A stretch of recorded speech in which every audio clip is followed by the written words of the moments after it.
irks me a little bit. I mean, I still want them to win, but when I hear these stories and the way they treated Fleury and the way they've treated Gallant, it bothers me, man. I'll be honest with you. It's been very difficult for us to get anybody from the Knights on our show, Brian. Well, that's another story that Daniel might not be aware of. But I'm going to say this publicly right now on the air. The Vegas Golden Knights are not fantastic at dealing with the media. It's not just us. It's other members of the media. Sometimes they are extremely difficult. Sometimes they aren't. But sometimes it's not as easy, let's just put it this way, as it should be, at me being doing this for 20 years. And I don't know if that's just the entire culture of the organization. We're happy to promote, Daniel, when they do charity work and charity events, and we praise them when they deserve to be praised. And what happened after October 1, the way they handled it was great.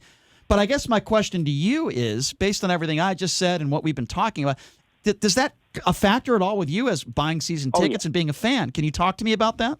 Yes, big time. First and foremost, you're absolutely right. They run the thing like a military base. They don't want any detractors. They don't want anyone. It's almost like a propaganda. They don't want people saying bad things. And if you do, you're on the out. The way in which they treated their previous media teams like Gismondi, Brad May, and Ali Lozoff, who were Emmy Award-winning, people, like they don't have a good word to say about the organization going forward. As far as from a fan perspective, I mean, I'm not part of that sort of ideal where, you're a fan of a team, you stick through it no matter what. I don't buy that.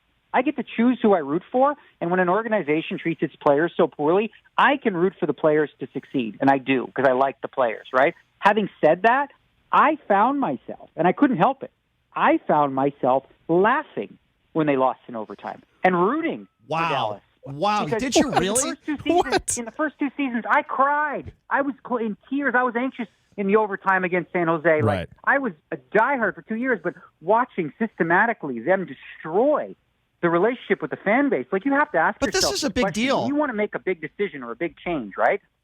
How will the fans see this?